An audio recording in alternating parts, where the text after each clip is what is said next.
Last, because in lane 5 is one of the great Polish heroines, Ewa Swoboda, former European indoor champion. Posters everywhere, massive posters of her everywhere across the city of Katowice. She's right in the middle of the 9 athletes as well. They set it up for her. Jenna Prandini, well, she's a great 200-meter runner, has a best of 10.9, the American. Hasn't had a vintage season by her standards. 7th in the London Diamond League before the games, hasn't raced since then. Natasha Morrison of Jamaica, 11-1 this year, but she's a 10.85 athlete. Bas Bitaye of Gambia, she goes in lane 3, semi-finalist in the Olympic Games at 200 meters. Then Tamari Davis, 2nd in Lausanne and 2nd in Monaco just before the game. She's a very consistent racer as the 21-year-old American. Best of 10.8. Yeah, and there is Swoboda. How they love her. Silver medalist at the World Indoors in Glasgow back in March, behind Julian Alfred. And that wasn't a bad person to lose to, seeing as Alfred went on to become Olympic champion. Marie-Josée Talou Smith of the Côte d'Ivoire. I'm sure she races more than anybody on the whole circuit. A prolific racer. 4th in Lausanne, 11.07. Still in good form, the 35-year-old. Daryl Nater of Great Britain. 4th in the Olympic 100, 5th in the 200. So frustrated with those, although she got a silver from the sprint relay.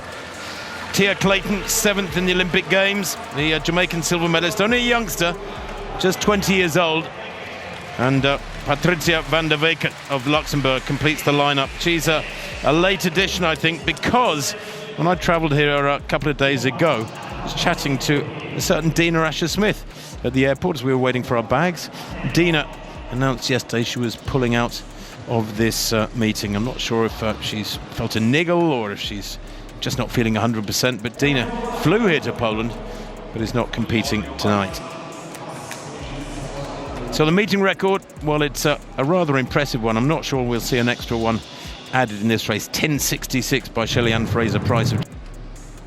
And all eyes on Swoboda in lane 5. There she is, real powerhouse. She's a tremendously quick starter. Look for her to probably lead at halfway and then maybe to get run down. Can she stay ahead, though, to send everyone home on a high? With Mondo, of course, 2 more attempts at that world record in the vault to come.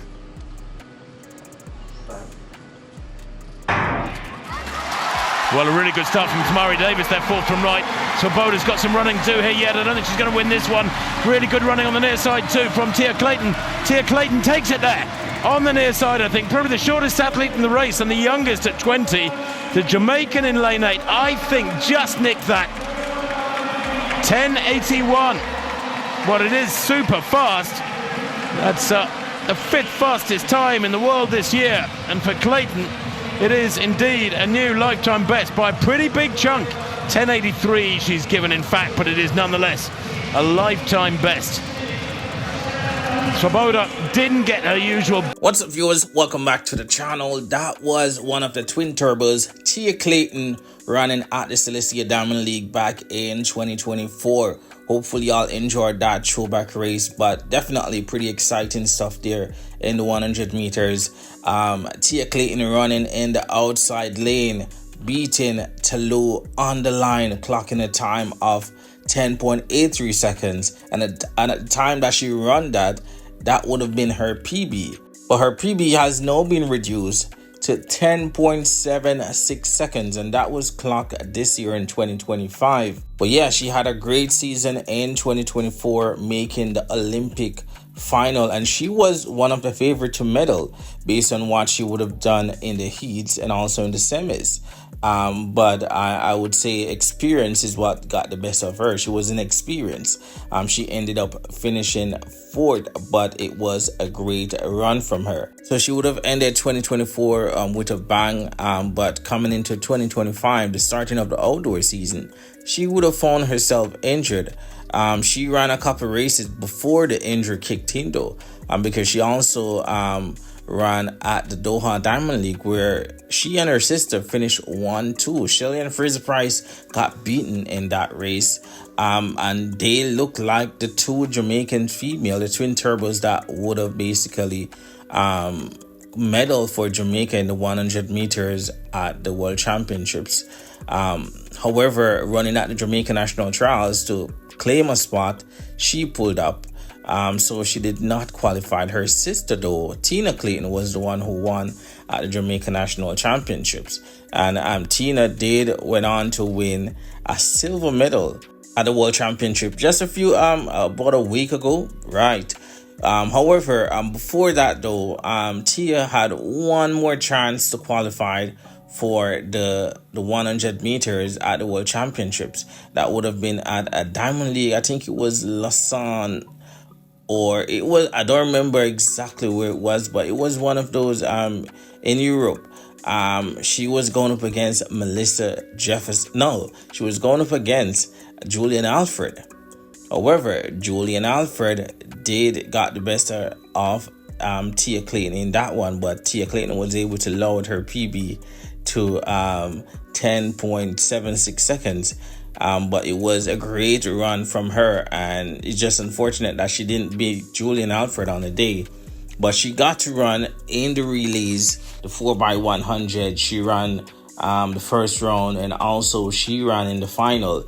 And Team Jamaica was able to get a silver medal, almost getting a gold medal, because Janelle almost ran down Shakiri on that ankle leg. Many would say if it was Sharika, possibly it would have been gold, but it was a great silver medal, so all wasn't lost in 2024 for Tia Clayton. Good to see that she's now back in form, because if she can run 10.7, it means that she possibly she would have medaled basically at the World Championship.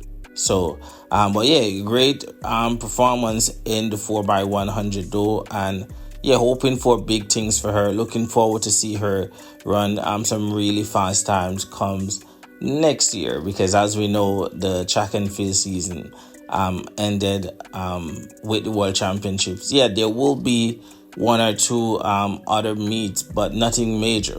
So many would consider it as the ending of the season. Athletes are already preparing to go on a vacation, their time off basically.